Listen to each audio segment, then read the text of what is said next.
I'm back at the office today. They're having a conference call in my nice little space. So I'm here with Chris, hey, and we're gonna be talking about this question that Heather Parody had, about why she felt like she was creating great content, but why? Yo, hey, what's up? Yeah, she felt like she was creating great content, but she isn't ranking high on Google. So we're taking a look at her site and kind of going through some things that she could do differently. Hey, Heather Parody. Glad you got this one. More sleeps. How's it going? Yeah. So we came up with a list about like 7 or 8 different things.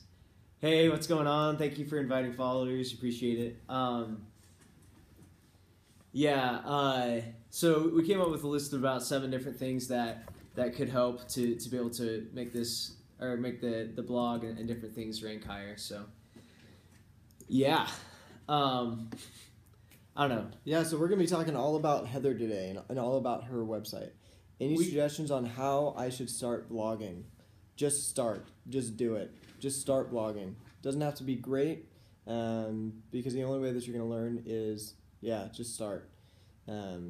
So even if it's not terrible, if it's terrible, it's the internet, so you just delete it and start a new one.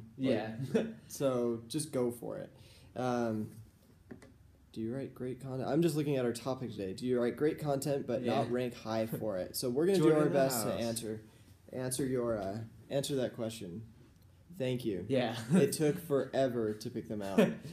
Hey, and everybody, welcome on. So I guess without further ado, I think we have the website pulled up here. Mm-hmm. So yeah, we got about seven different things we want to talk about. The site we were reviewing is heatherparody.com. Let's see if we can flip. It's if you can find it. Okay. Right there. Yeah, so heatherparody.com. Happy Nate, New Year. what's up? Yeah, so let's go with the first one. So we said we were gonna or I don't know. You can talk about which ones you want to talk about in the order you want to. But. Well, yeah, I forgot what I said. So we talked about hey Bruce, hey Nate. Talked about describing the pictures, or like using descriptions in the pictures and different things like that. Or I'm gonna jump to one. I don't know what number it is, but something about rankings. This is really important, and this is something that a lot of people get wrong. Rankings, in my mind, rankings are a lot like high school popularity contests. They might get you results, but they shouldn't be the measure of success. Oftentimes, people just look at rankings as the most popular thing for their website. Am I ranking well? Am I ranking well? Where am I? Am I number 1? Am I number 2? Where in reality, you could be number 20 in Google for a certain keyword, but you're converting way more than the first person. There you go, B. Glenn. Yeah, I get it. Yeah. So it's really, really important to remember that rankings aren't the end all solution. You really should be focusing on how to get people to convert. What is your website for? Figure that out first, and then how do you get people to jump into that? Is this coming from a sensitive spot in high school? No. It's not about being the most. Just kidding. Yeah, no. I mean, it's just really important to remember that rankings aren't everything. And a lot of times people come to us and they say, we want to be number 1, but number 1 doesn't really mean success. So I think that's the first thing to remember. Ranking is not everything. So what is everything then? Everything is converting people on your website. So there are tons of different websites. There are tons of different reasons why you would have a website. But I mean, they really kind of boil down to just a few. The first one, and the one that we're going to be talking about today, is lead gen. Lead gen is generating leads for your business, which is exactly what Heather's website does. She generates leads for her business. And her thing, we'll give her tons of plugs today, but so her thing is to get people to help. She wants to help people start side businesses, and her target market is busy people. So she wants to find busy people and help them start the project, start their kind of dream goals as their side things. Okay, all right, cool, great.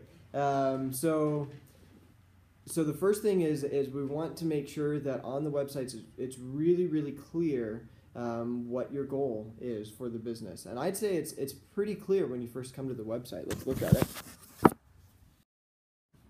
So when you look at the website, here's what it comes up as. And it's pretty clear to me that in the top right it says book your session. I think almost anybody that visits her site would know she wants to help busy people start side businesses, and then to do that you just book your session up in the top right. Okay, so yeah, so one thing that we were talking about, we can get them later. Yeah, I'm just looking. Go ahead. So we took a look at this one right here, and there was a few things on this specific article that could be done to make it a little bit better. So, yeah. So today we're talking specifically about how to make the blogs better. How to make the blog better. So the blog really is like what SEO, or I don't know, is like a strong thing for SEO, right? Yeah, it can be depending on your site. Yeah, so let's just go from the top to the bottom of this article. So one of the things that Chris pointed out here was this image. Like, what are some things that you could do with this image to... Yeah, so images are a tricky thing, right? You want to hold it? Yeah. So images are a tricky thing. The first thing that you want to look at... Hey, you want a Periscope? I don't have a Periscope. Okay. So this image goes along perfectly with this topic. The topic is 30 Periscope topics for small business owners. And so this image matches that really well. It's the Periscope logo, right? However, I always like it to look at the good, better, best principle. So, however, how do we make it better? So the first thing that I would do is I would add some sort of title on that image, right on the image. So when you share that blog to Facebook or Pinterest or Twitter or anything else like that, you're going to see that what exactly from that image, because the image is the thing that's going to be shared, you're going to see what that blog is about. So you may just say 30 Periscope topics right on the image. Yep. So, yep, you got it. So add a title. So that's the first thing. And then we looked at the alt tag for that too, didn't we? Yeah.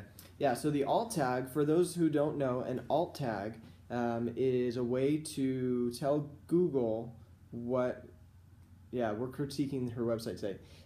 The alt tag is a way to tell Google what that image actually is, because Google's not great. I mean, they're getting better, but Google's not great at looking at an image and saying, in this image is a picture of a dog and a cat. Right?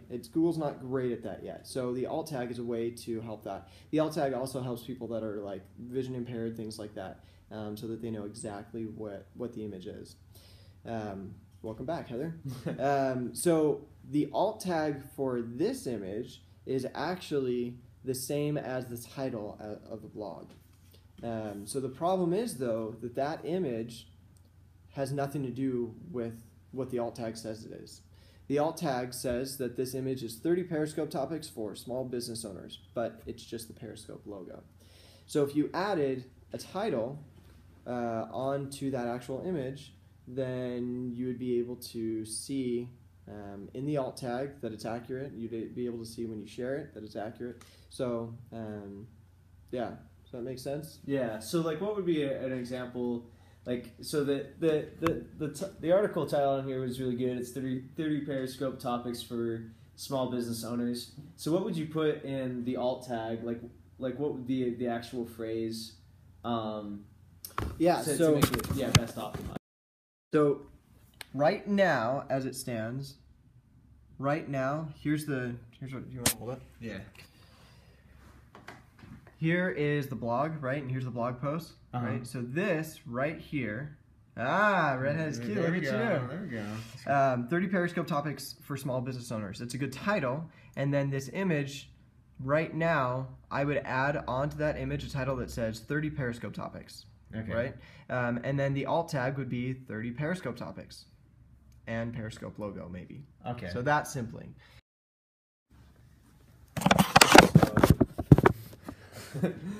Hey, I didn't. Chris did. That's right. Yeah, he's too good. So if that makes sense, or if that doesn't make sense, My blog shows up in Google before my homepage. Is that normal? Should I try to change that? What's your view on page filled with images?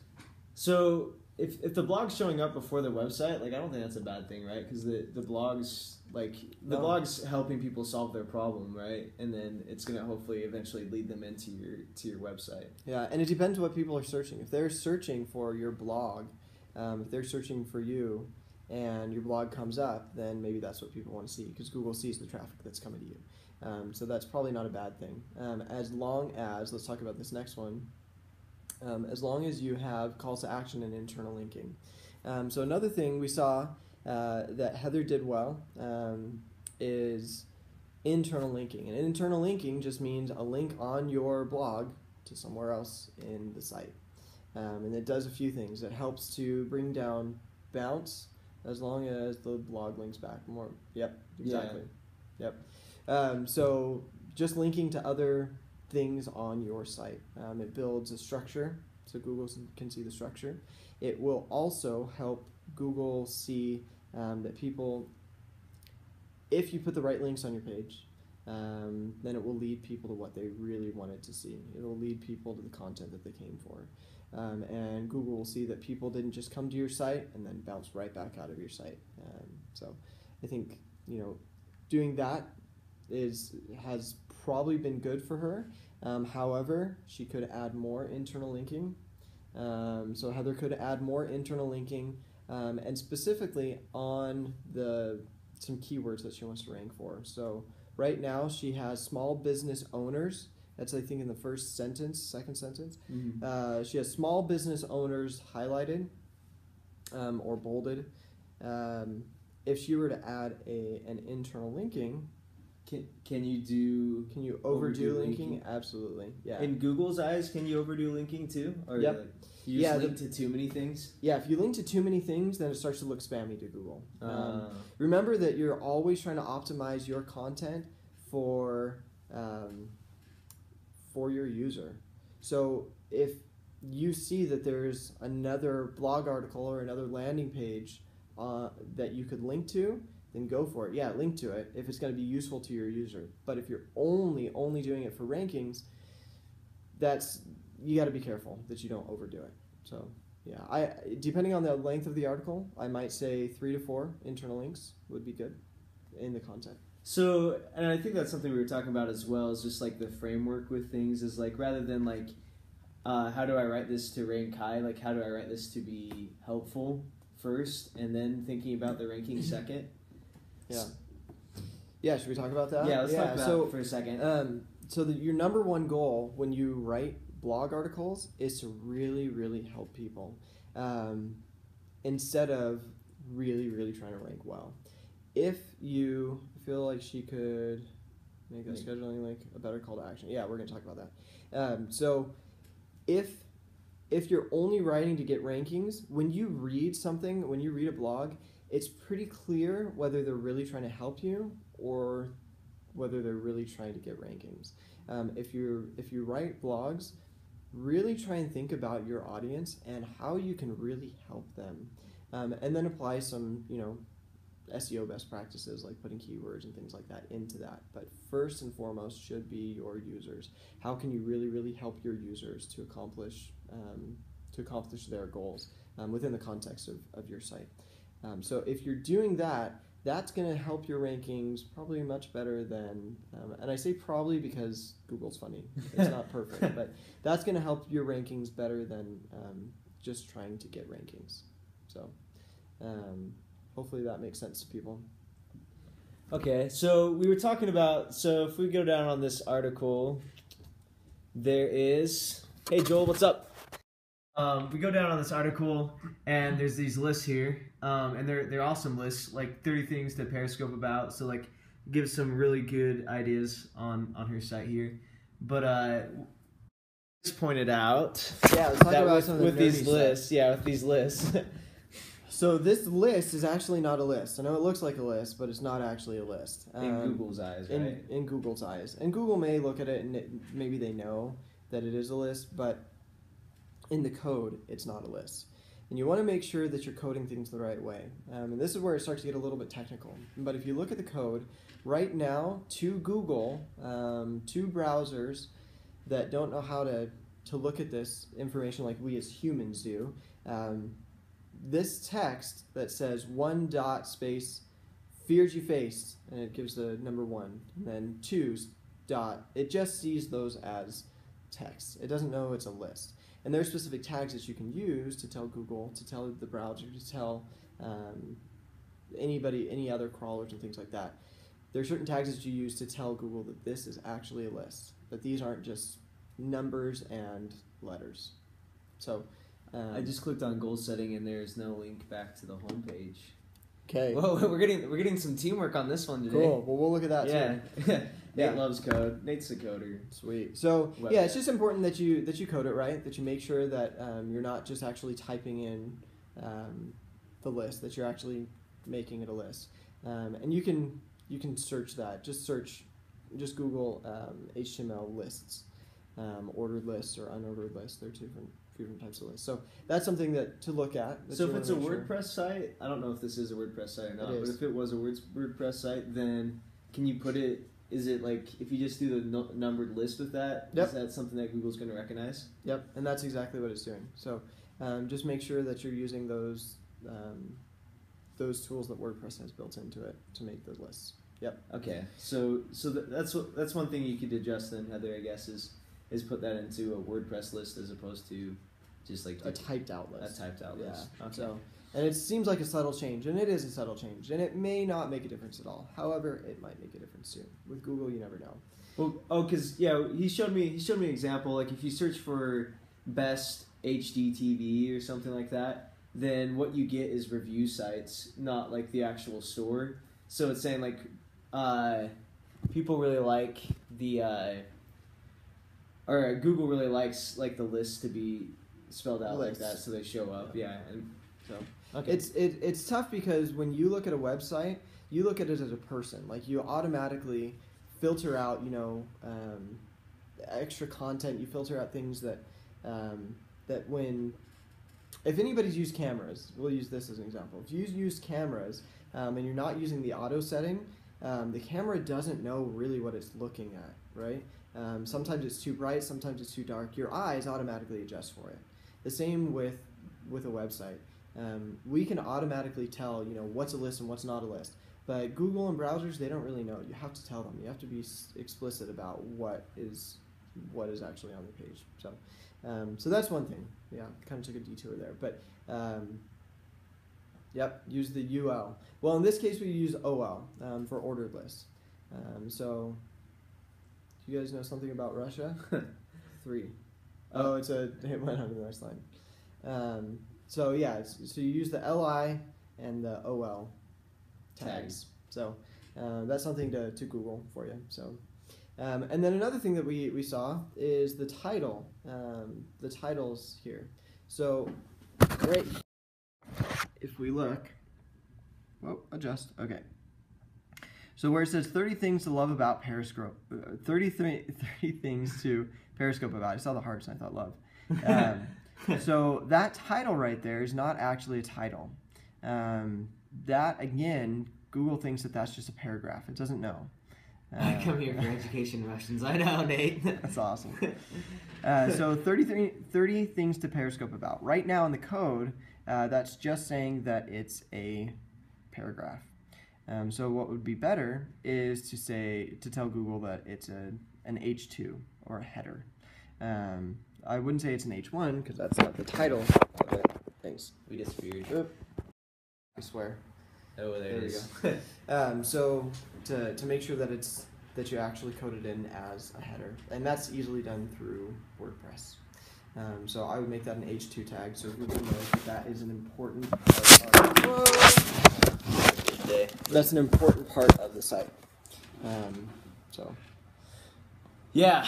So let's see what else let's look at the call to action. Yeah. So another thing that you want to make sure that you're building into every single page is a call to action. And here at the end of this one, let's see. Okay, we'll just read it. It says, want more ideas full free guide here, and it gives a link to the guide, which is great. I had to drive somewhere for better service. Oh. Okay. That's dedication. Awesome. That's dedication. Awesome. The replay will be good too. So That's true. You can always watch the replay. So it says, want more ideas, full free guide. It gives a link to the guide. I would also love to hear from you. Do you have any tips for broadcasting? Topic ideas, connect with me, heather@heatherparody.com. So there's a lot there, and there's only one link. Preach it, brother. Those CTAs are critical. Yeah, they absolutely are. So you want to make sure. I used to call to action. And two people said they didn't like it. Well, that's too bad for those two people. They don't sound like your customers. Yes. Yeah. So, well, maybe they are outside. So maybe it's not the fact that you're doing call to actions, but maybe it's the way that you're doing call to actions. So for me, most people say I do not want to be tracked online, but I actually like being tracked online because then I see posts and ads that have to do with me. So I actually appreciate that it's tailored to me. So maybe you have to take a look at your calls to action and see what they don't like and what would be better. Find different ways to invite those people to act so that it actually meets with your users. Yeah, because, well, I mean, like with this one, with the first call to action on this page, like if I'm reading like an article about Periscope ideas and then I see at the bottom, want more ideas, a full free guide here, like that's a really, I think that's a call good. to action that's, right in line with what I would want, So I don't know. To me, most people I don't think would be offended by that, especially if it's just a free guide to, more Periscope ideas. So, yeah, everyone is tracked. That is very true, Kenny. Yeah, and makes digital marketers' jobs easier. Whoa! Oh, that's crazy. So, you might want to look at your 100 things. Oh, it's going to work now. Oh, yeah, it's going to work that time. I got a weird error. Yeah. Hey, thanks, Heather. Interesting.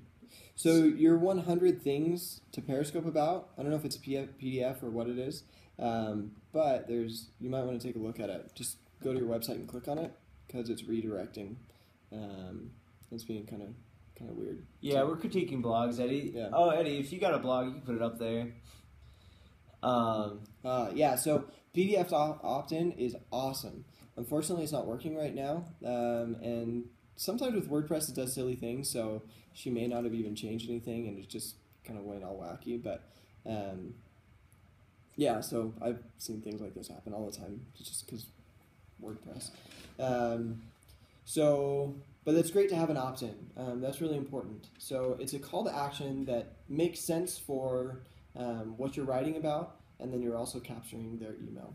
So I think that's really, really good. Excuse me. Yeah, and so Eddie, I'd love if you put in your website. I'd love to look at that as well. But so we looked at some of the other titles, like 30 Periscope topics for small business owner. I think is like really straightforward and really search friendly. Some of the other titles, like we were discussing about ways that like if it was going to be put out on, if it was going to be SEO optimized, it might need to be a little more specific. Say it again. Sorry, I was reading. No worries. Yeah, I was just talking about the different titles of things. So I'm just gonna look at that real quick. eddiesmind.com. So it's clean. It's cool. Fun logo. Yeah. So we'll go back to this other one, then we'll come back to that. Okay. Yeah. So as far as titles, so let's just look at the second title. The second title, the second blog title is Your First Project Will Suck. Start anyway. So if I'm at the website, in context of what Heather does, this makes sense. Your first project will suck. Start anyway. However, if I'm just on Facebook or Pinterest or some other place, thank you. Yeah. So if I'm just seeing this title somewhere else on social media, this title doesn't make sense to me. Your first project will suck. Start anyway. It's just so broad that I don't know exactly what it means. So your first project, is this a school project? Is this a work project? Is this a side project? I don't know exactly what it means. So even if you added your first side project will suck, start anyway, then that's probably better. So again, good, better, best kind of thing. So making sure that your titles, if somebody were to see them on Facebook or Pinterest or Twitter, that the titles make sense outside of the context of just your website. So, who've already, yeah, yeah, and it is good advice. Your project will suck. Your first project will suck, probably, just starting. So it's good.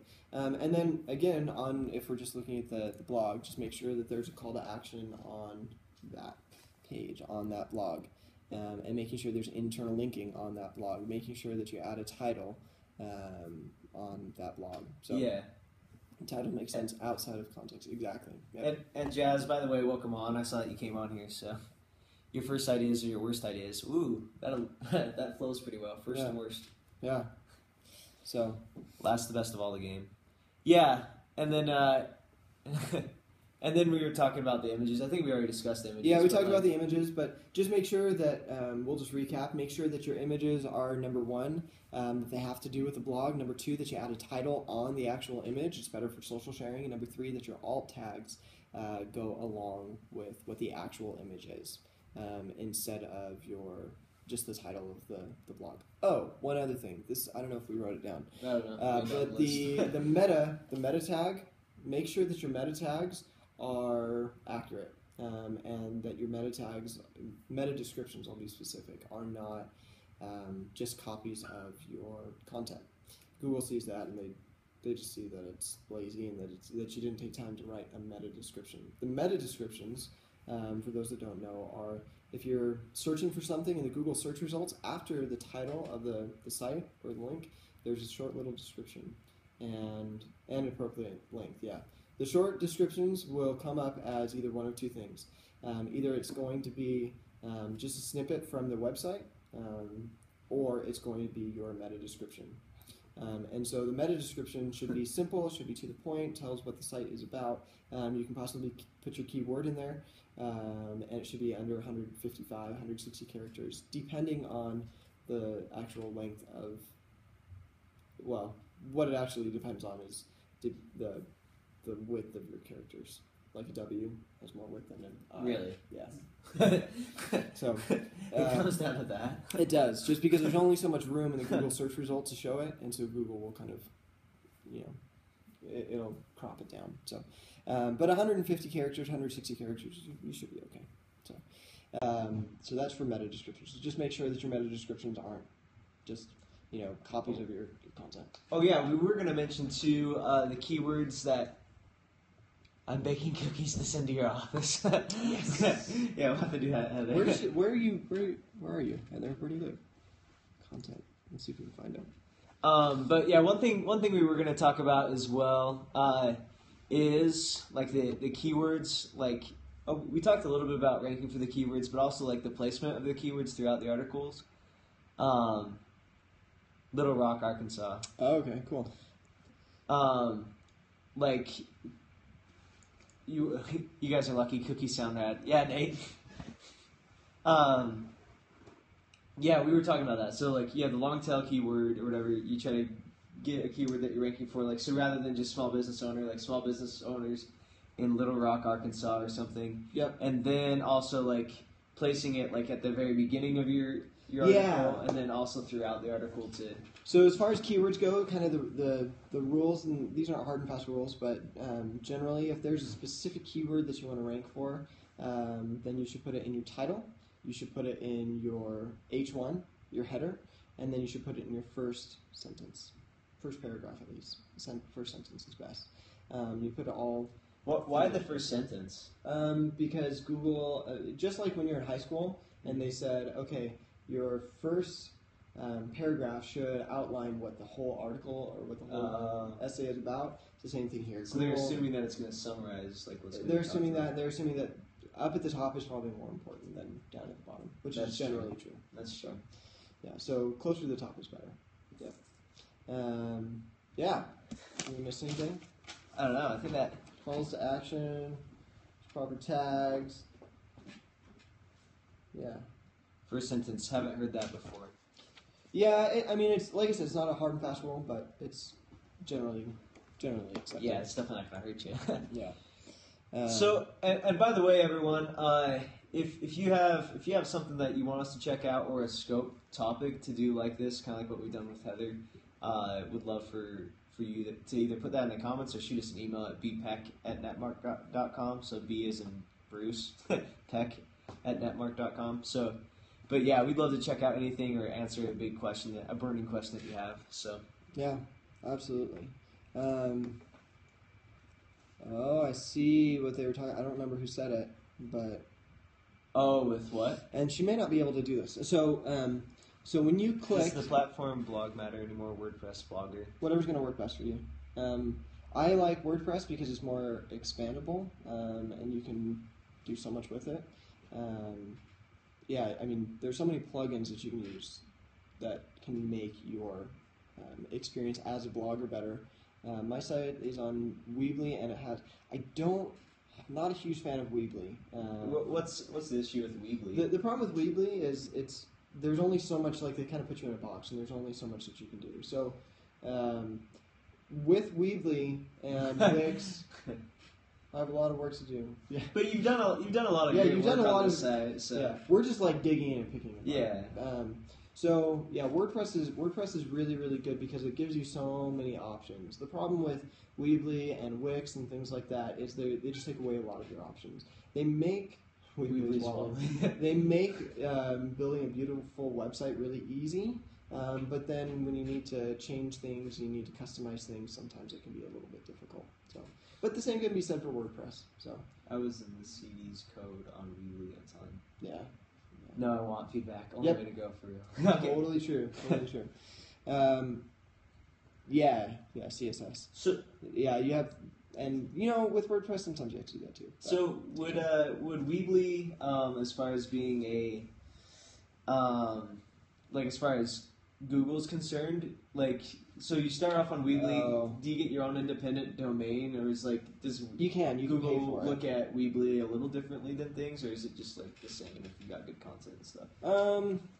That's a tricky question to answer. So last I checked, it was like Weebly or it's like eddiesblog.weebly.com, or that's probably how they do it. The reason they do it that way is because Google looks at Google Plus account can help you. But the reason that they do what's called a subdomain, which is like eddiesblog.weebly.com, is because Google looks at those as two different websites. So it looks at eddiesblog.weebly.com as one website. It'll look at chrissblog.weebly.com as a different website. Guidance for life. Put it in our little queue here. Yeah. Squarespace. Yep. Yeah, I mean, I feel like they tell you that in the title, though. Squarespace. They're really, really. They make it great for building beautiful websites. Like their websites are built to look pretty, but then when you need to customize it, it's a little tough. So, did I answer the question? I think partially. The other thing about WordPress and Weebly and all those things, when you move from one platform to another, oftentimes you can expect a slight dip in rankings and traffic because Google sees that you're switching platforms, and sometimes that's just what happens. So for various reasons, but. Was that euphemistic, slight dip, or is it like you're gonna like nose dive? No, I mean it depends. It depends on your site, and it depends what you do to make sure that doesn't happen. Make sure there aren't broken links and things like that. So there can be a huge dip, but if you're really taking the time, then it should just be a slight dip. Yeah. Thanks, anyway. Yeah. So should we take a look at Eddie's Mind? Yeah, let's look at Eddie's Mind. Okay. So eddiesmind.com is what we're looking at. Before we do that, I do want to look at this. So the call to action that's on Heather's site, the book your session in the top right, it has the check availability and book. What they were talking about. Let's look at it. Okay. So you come to the blog or you come to the site, and then you click book your session, and then you click here. Check availability and book, and it opens into a new site. Now, my guess is that Heather works well for your self-prompting site, client base rather than search engine traffic. Okay. Yeah. So Heather probably is using some other site, Acuity Scheduling. That's what it looks like, and they probably don't offer a way to link back to the site. So could you actually? Okay, can you book it through here or like pay money? Looks like you book it right through here. Yes, I am. Yeah. So if there is a way to link back to her site, then that would be great. But oftentimes these kind of companies don't want you to link back to the site for various reasons. But well, isn't it? I've heard this with stuff like this that you kind of want this is almost a landing page, but you just want it to be like really clean, so they have to like complete the action or go back to your site, like rather than is a blog necessary? I don't blog. Should I start? That's a good question. Yes, you should start. Wow, we got a lot of site questions. Questions. How do you feel about a WordPress site versus a blog you built on your WordPress site? For sure. WordPress, really? Yeah. It's just so much easier. So, how about having a link open in a new window? Yeah. Again, that's a side effect of using a third-party scheduler. So a third-party service, Acuity Scheduling in this case. So they're probably... Could you force it into your site or like? No, it'd be pretty tough to do. I mean, you may be able to, but it'd be pretty tough. So the other option would be to get a WordPress plugin that does it through WordPress, and then you could put it right on your site. So that would be... My hands look huge in this.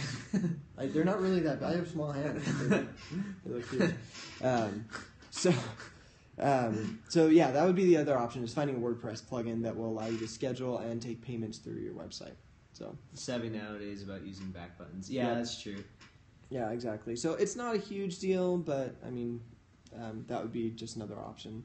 Yeah, and I'm curious, the person that asked about creating their own blog, what's kind of like your end objective? Because like whether or not you should start really depends on what you want to. I mean, if you don't want to go, or if you want to go anywhere, then any road will take you there. Manhands. There you go. Yeah, that was my high school nickname. It's Nate approved. Yeah, they called me Manhands.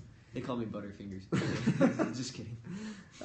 So starting your own blog versus, because there were a couple of questions there, kind of rapid fire, but there was starting your own blog versus using WordPress.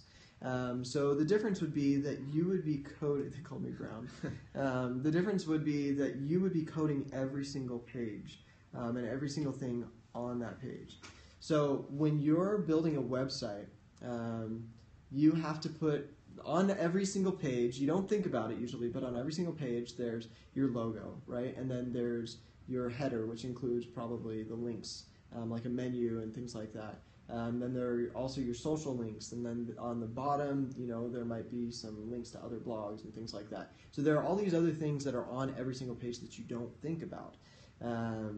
When you're coding your own site, a ton of work. You have to do that on every single page. So when you're using WordPress, it puts all that junk in there for you automatically. And you can. The other thing is, if you decide, make a template. So if you decide that that you want to change the colors, or you want to change your logo, or you want to change the menu, you have to go do that on every single page. Now there's some exceptions with CSS and stuff like that, but you have to go on every single page and you change that. You add another page that you want to include in your menu, now you got to go to every single page. It's just, it's stupid. So it enables you to focus on content rather than layout, etc. once set up. So that's what WordPress is great for. So you put in, this is what I want in my menu, and then a year down the road, you want to change it and you want to add a menu item.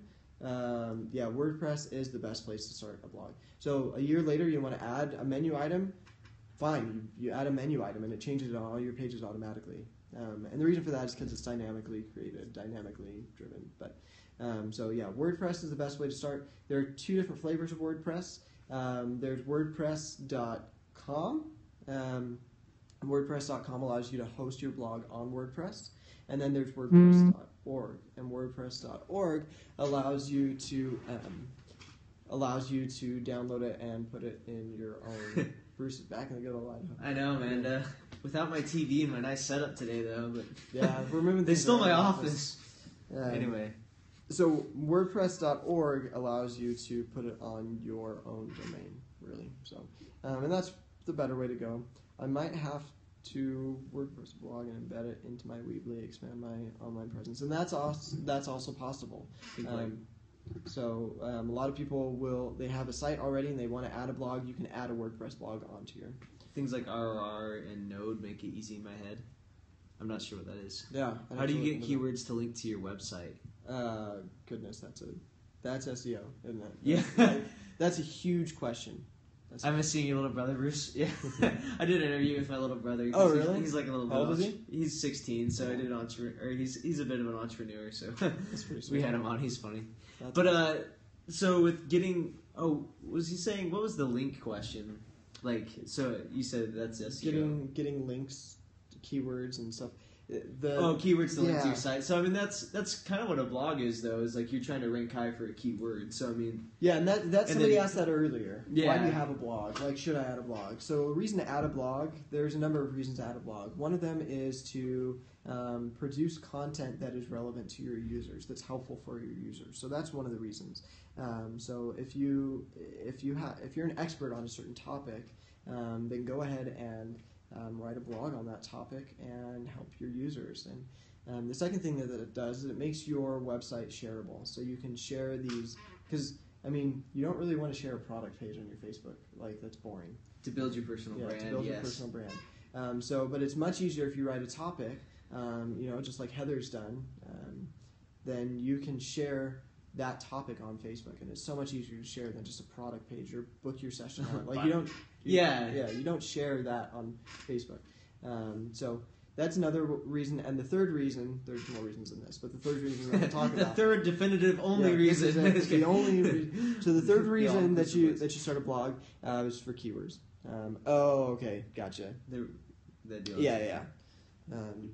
So the third reason is so that you can really expand your keywords that you're ranking for. So if you want to rank for small businesses, that would be too broad. But if you wanted to rank for small businesses, then you could write a blog on small businesses, include some of the keywords that you want to rank for, and then there you go. So what might be some good long tail keywords? I guess off the top of the head, you'd look it up. I'd have to do some research. But one of the best ways to do research is think, if I were trying to find this website, what would I type in? And naturally you go through that process. When you're looking for a website, you naturally go through the process of you type in a keyword, and then Google's give you some results, and then you're like, that's not quite it, and you add a keyword. You take a keyword away. You just change your keywords. So just going through that process and thinking, how would I get to my website? If I didn't know the link, if I had to Google to my website, how would I get to it? Or how do I want people to get to it? Then those are some keywords that you add. Long tail keywords. And then you go verify it, right? And then you go verify it, yeah. So you just make sure that the traffic are there. How can I find how many people are searching for keywords? Google AdWords is probably the easiest way to do that. Yeah, that's an awesome tool to do it. Yeah. Okay. So, that's a whole different. What do you actually do when researching for keywords? Type into Google. That's a huge question. No, we're using it is. It's not a Mac. It's an iPad. But that's a really, really big question that we'd have to go into probably another day. What was the question? I should probably write that down. Just basically like what goes into researching keywords, and does long tail still work? Lots of people talking about moving away. Thanks.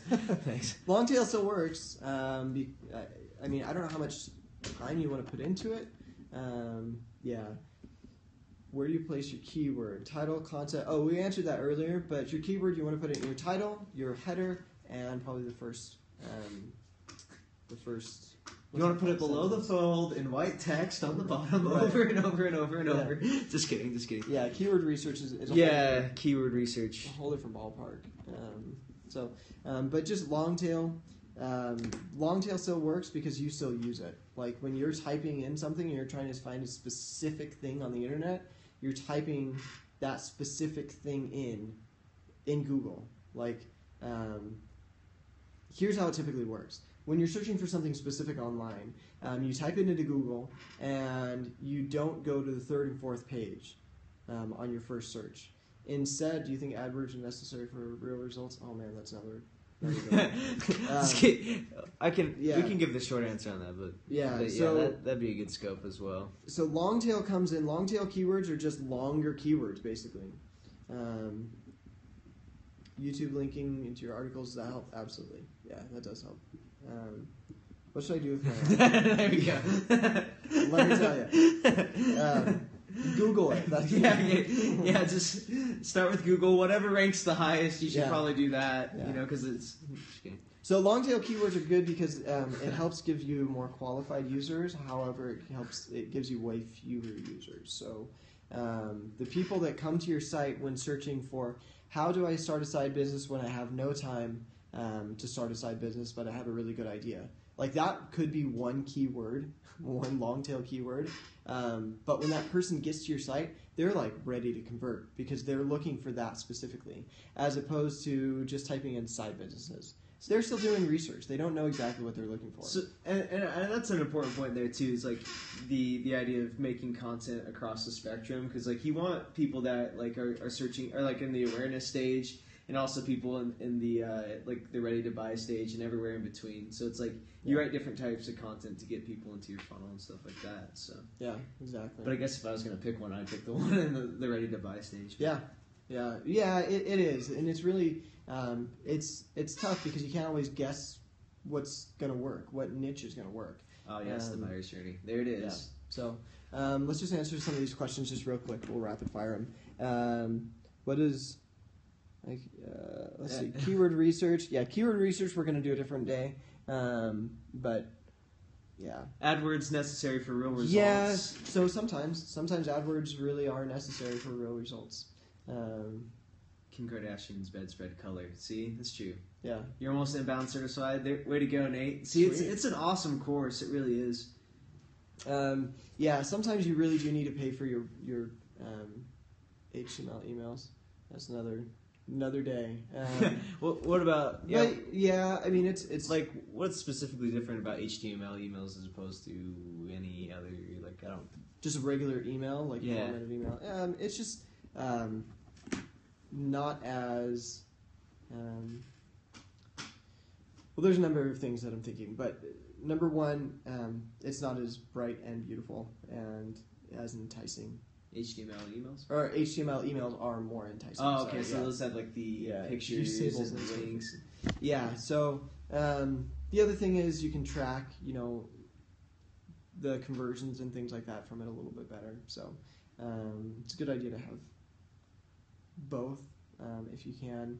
So like MailChimp would be a good example. Yeah, of MailChimp is good. So. MailChimp's amazing. If you're doing like an email list, you should use MailChimp in my opinion because it's pretty good. It's really simple. Like it gives you really beautiful things. Is there a better one in your opinion, Chris? No, I like MailChimp. I mean, there's other ones out there. Just the tone of your voice was like, no, it is good. Okay, MailChimp is good. So I like Mail Poet. Yeah, there's a bunch of them out there. MailChimp is the most popular one, but I mean, use what works for you. Haven't transferred emails. Yeah, so Zerb is good if you're coding your own. Cool. Zerb. I don't know Zerb. So yeah, pay for your traffic. AdWords. You found it easier to use than MailChimp. That's pretty incredible. That's awesome. Okay. Mail Poet. Yeah. So AdWords, sometimes you really do have to pay for your traffic. Like what's like an example of that? So like if e-commerce for sure. Yeah, e-commerce, sometimes lead gen. And not just AdWords, but also Facebook and Twitter and soon Pinterest and Instagram. All of those. Sometimes you just got to pay for your traffic. So when would you know, like, because I guess like the benefit of pay per click is you instantly get results, or you can tell like in a short period of time. Yeah. Whereas opposed to like trying to rank organically for things would take a lot. What is on the other side of that window behind you? The rest of the warehouse. Eddie's. Have you not been on here before? I don't know. Yeah. We're in a thing, but yeah. So here the thing that's tricky about paid advertising is sometimes people they'll say, okay, I'm going to spend $100 on AdWords. I'm going to spend that money, and if it doesn't work, then it doesn't work. The problem is most people they'll start an ad campaign and they spend all of that money, all of that ad spend is towards unqualified traffic. And I'm just going to put a plug in for Netmark. That's why hiring an agency or somebody who really knows what they're doing with an AdWords campaign can actually save you money in the end. So if you're selling basketballs and all of your traffic goes to people that are searching for autographed basketballs, like that's really, really different. Mm-hmm. So if all your money goes towards the wrong type of customer, then yeah, you're probably going to think that your money was not well spent. And in that case, it wasn't well spent. But you're probably going to think that AdWords is useless. But it really takes some experience to make sure that you're gearing it towards the right people. And so just making sure that your AdWords campaigns are set up correctly will save you money in the end. The same with Facebook and Twitter and all the other. Yeah, because like occasionally you get comments like that. Oh, Facebook ads don't work. You know, it's like, well, they do, but they just, I don't know. Gary V like I do. I don't know who that is. You don't know Gary Vaynerchuk? No. Yeah, he's really smart. He's a smart guy. I'm sure he's like great. him. Hey, supers. What? Well, I'm gonna find out. Yeah. Yeah. So, okay, let's answer some of these other questions real quick. Or just yeah. So now we're looking at Eddie's Mind. Yeah. .com. Then I've got another appointment I gotta get to. Okay. Whoa. Okay. So Eddie's Mind. Cool logo. Heather, they're still harping on you for not knowing Gary Vaynerchuk. I'm sorry. I'm gonna look it up. He's an SEO guy though. He's not really like social media. Also, Pat Flynn. Yeah, I know Pat Flynn. Do you know Pat Flynn? No. Wow. I'm making enemies. Yeah, these are all kind of more like, I don't know. They're awesome though. Yeah. Dude, these are cool. These are awesome. That's Is this insane. what you do? These are so cool. So, what is this? They're sculptures. Oh, so like...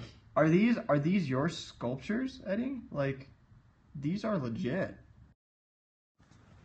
These are awesome. Oh, you have a fan, Eddie. Wow. Do you scope about these? You should scope about these, like little... And they're like kinetic. Like, yeah, like kinetic. Really, really cool. Okay. Hey, Mosov. I designed and fabricated them. Eddie's Mind, you're too cool. Very cool site. There we go. That's pretty sweet. Some love for Eddie. Wow. And this is like real stuff.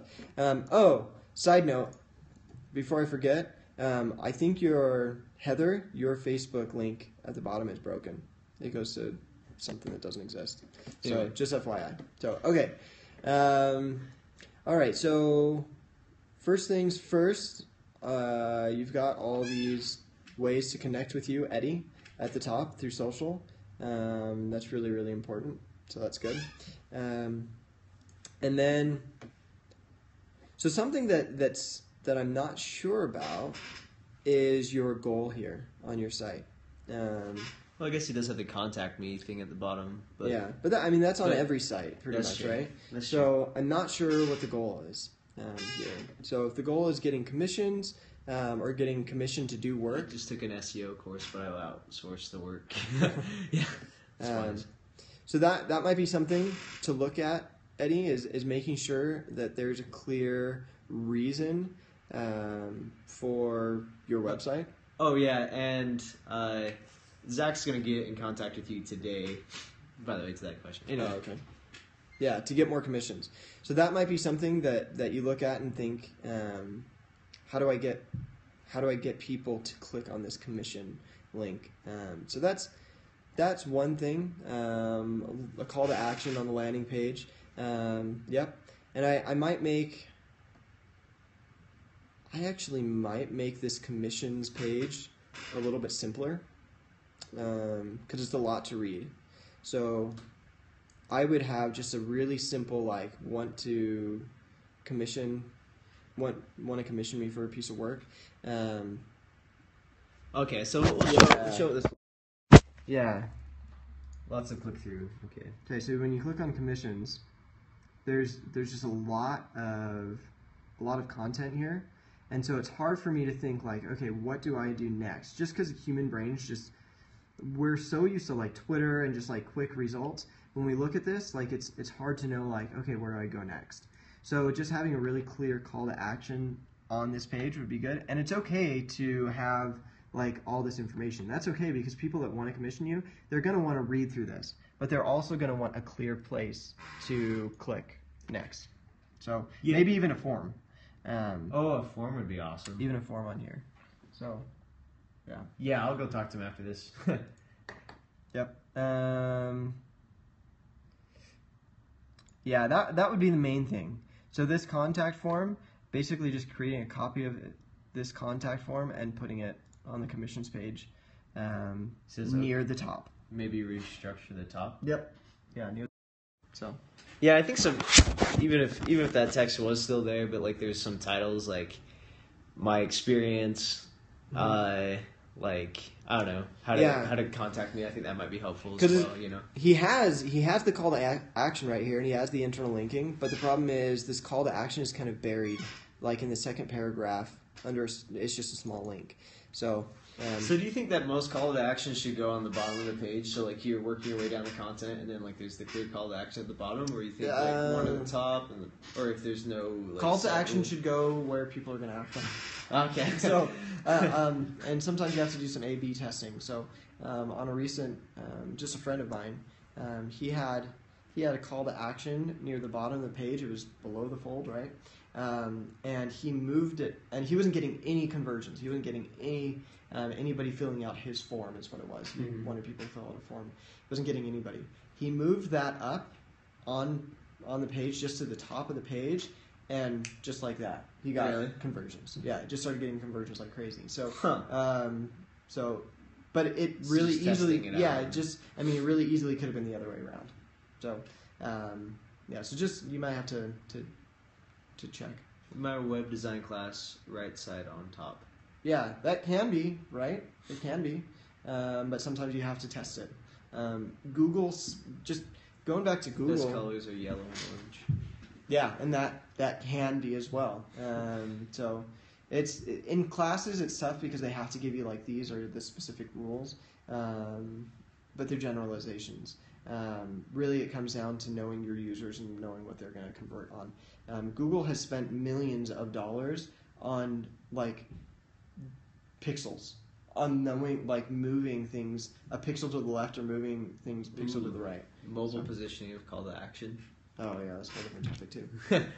So we looked at that. We give them a quick. Yeah, marketing is fluid, my friends. Yeah. Okay. Nothing works better than what works. Guidance for life. Are you still on here? This is a truism. Guidance for life. Let's see if he's on there. He may have left.